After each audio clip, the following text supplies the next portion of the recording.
नमस्कार बच्चों।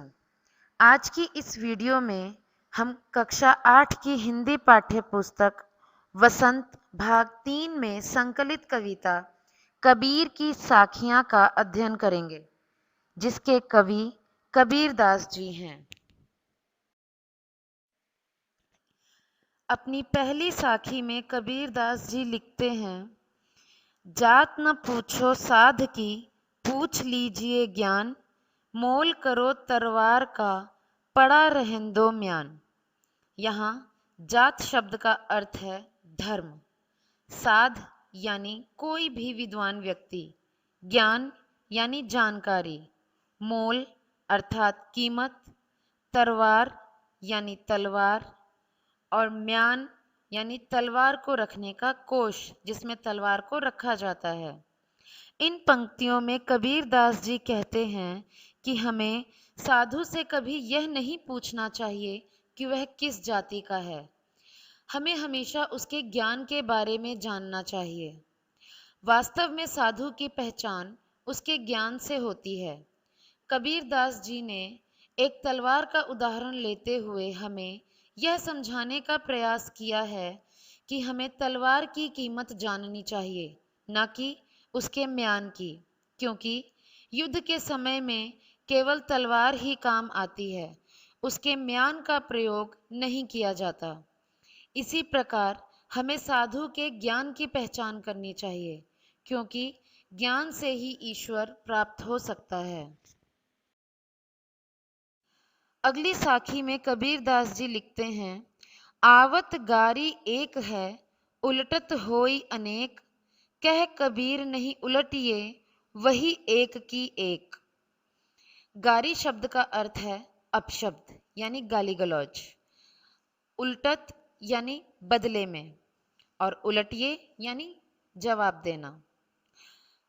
इन पंक्तियों में कबीरदास जी हमें यह समझाना चाहते हैं कि यदि हमें कोई गाली देता है और हम भी उलटकर उसे गालियां देते हैं तो उससे केवल गालियों की संख्या ही बढ़ती है, परंतु यदि हम गाली का उत्तर न दें और चुप हो जाएं तो वह गाली वहीं समाप्त हो जाएगी। कहने का तात्पर्य यह है कि हमें बुराई या बुरी बातों को बढ़ावा नहीं देना चाहिए। माला तो कर में फिरे, जीभ फिरे मुख माही, मनुआ तो दहु दिसी फिरे, यह तो सुमिरन नाही। कर यानी हाथ, जीभ यानी जीभ, मनुआ यानी हमारा मन, दहु दिसी यानी 10 दिशाएं और सुमिरन यानी ईश्वर का नाम जपना। इन पंक्तियों में कबीरदास जी कहते हैं कि यदि कोई व्यक्ति हाथों में माला लेकर ईश्वर के नाम का भजन करता है तो उसके हाथों में माला के मोती घूमते हैं और मुंह में जीभ घूमती है, परंतु यदि उसका ध्यान ईश्वर में न होकर इस संसार में लगा रहे, 10 दिशाओं में घूमता रहे, तो इसे हम ईश्वर का भजन नहीं कह सकते, क्योंकि मन बहुत चंचल होता है। ईश्वर का ध्यान करते समय हमारा ध्यान केवल ईश्वर पर ही होना चाहिए, संसार के बाकी कामों में नहीं। ईश्वर को मन से याद करना चाहिए। कबीर घास न निंदिए, जो पांव तली होए, उड़ी पड़े जब आंख में, खरी दुहेली होए। इन पंक्तियों में निंदिए शब्द का अर्थ है निंदा करना। पांव तली यानी पैरों के नीचे, उड़ी यानी उड़कर, खरी दुहेली यानी बहुत दर्द होना।